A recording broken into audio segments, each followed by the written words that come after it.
I rise to speak on the Australian Education Amendment Save Our Public Schools Bill 2023, and I want to start by saying that under the former coalition government, when we dramatically lifted schools funding from $13 billion in 2013 to a very significant $25 billion in 2022 and largely resolved the so-called funding wars over schools, it is regrettable that we have seen these funding wars erupt. And while I appreciate the Greens' position, this is very much a situation of the minister's own making. The Minister for Education, Jason Clare, committed to full and fair funding for public schools. Now, the problem with that commitment is that the Commonwealth is already providing 20% of funding to Australian public schools in accordance with the Gonski funding model. So there is no shortfall of funding from the Commonwealth to public schools whatsoever. And it is correct, as Senator Orman-Payne has just said, that the states are falling short in their funding contributions. Very dramatically, Northern Territory is sitting at only 59% of its funding contribution out of 80%. Queensland is 69%, Victoria is 70%. Only the ACT, in fact, has committed and delivered its full funding obligations under the Gonski model. So when Mr Clare went to the election and the Albanese government promising full and fair funding, this government has now created a funding shambles, because we now know that this is another broken promise, Mr Deputy President. Another broken promise because the states, quite rightly, interpreted this commitment that the government would increase its share from 20% to 25%. And Mr Clare and the Albanese government has led Australian parents, Australian families, Australian students and teachers up the garden path. Because we've now seen a funding shambles erupt on the minister's watch. Big headlines, $3 billion for public schools, with an offer to take Commonwealth public school funding from 20% to 22.5%. Well, firstly, implicitly, that is a blatant broken promise. And secondly, within 24 hours, 5 states said to this incompetent minister, who's had nearly 2 years to sort this out, no deal.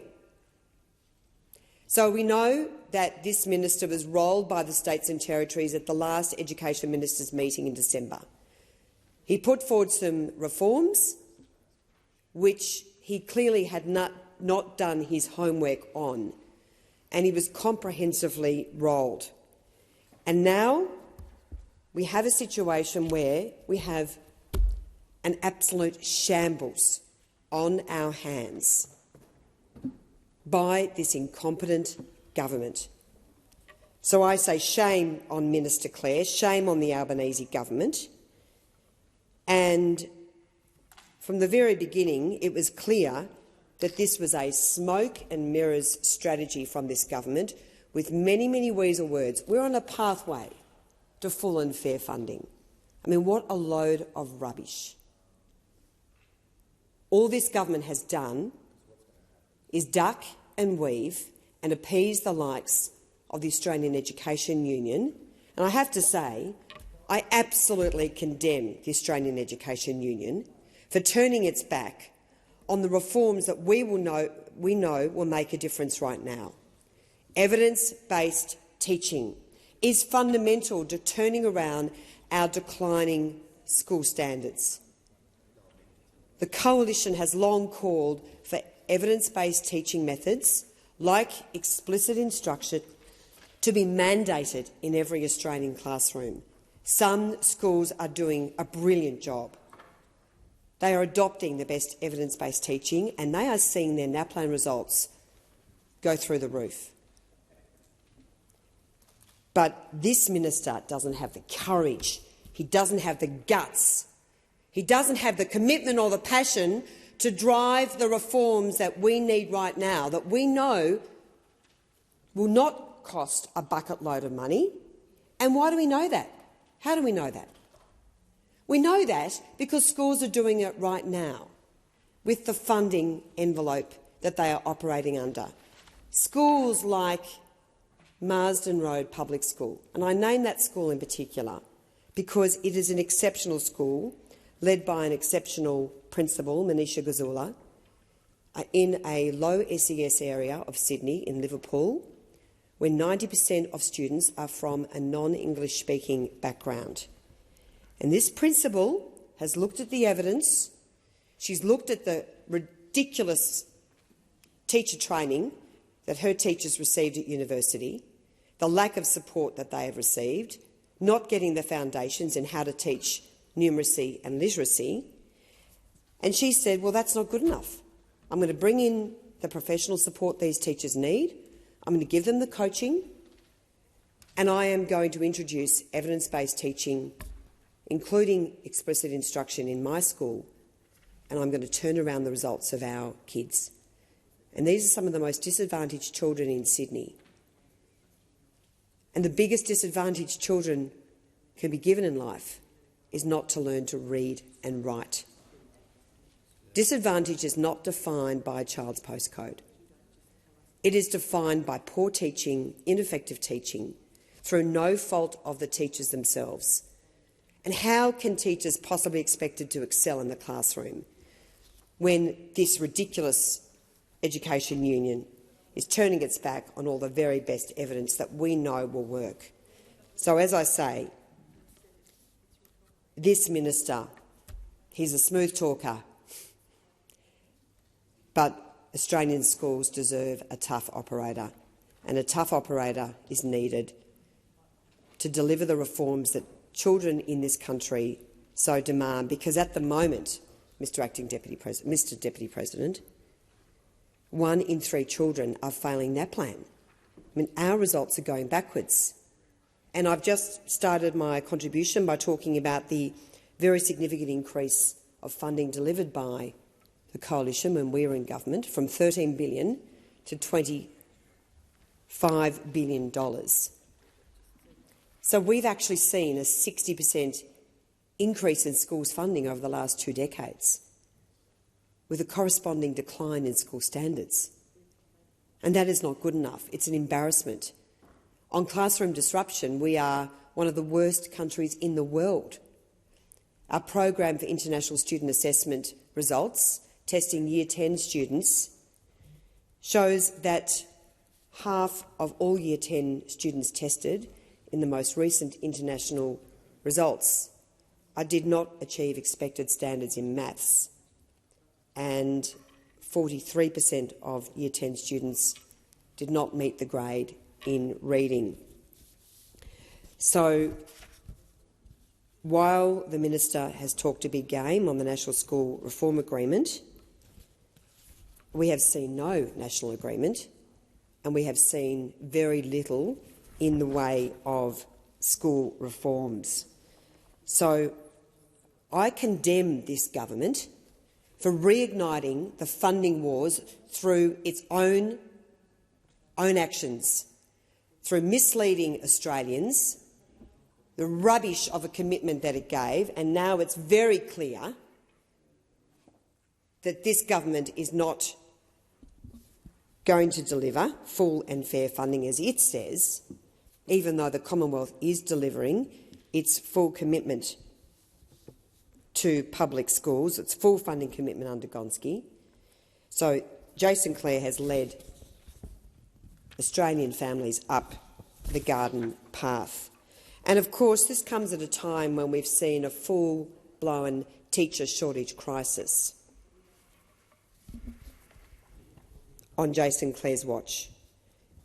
There have been some measures announced, but They are lacklustre. The minister is too slow. He's not responding to the urgency that Australian families require. Some 2,000 positions are waiting right now to be filled in New South Wales. More than 1,000 positions are waiting to be filled in Victoria. Some schools are looking for 20 teachers in one school. So this is a dire situation. And the really tragic situation that we find, of course, is the Australian Education Research Organisation, an independent, very important body, has done all the work. We know what works. And I have, on numerous occasions, commended the New South Wales government for announcing an end to open classrooms, because how can you teach students effectively in a barn with 180 or 200 kids? It doesn't work. All of these fads, this era of inquiry-based learning, of loose learning as I call it, has not worked. Has not worked. And that's why our standards are going backwards, and we are betraying this generation of children. We are betraying this generation of children.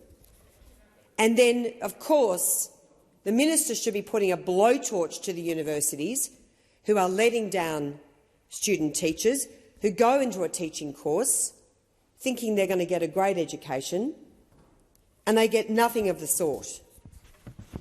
So that also is appalling that we haven't, while we did a lot of work in government to deliver the reforms that we need to see universities lift their game, and rather than just take those reforms and get cracking with the job, the minister spent another 12 months doing another review, which basically concluded with almost the same recommendations that we had handed down in government, delaying action, letting universities off the hook, and that is completely inadequate.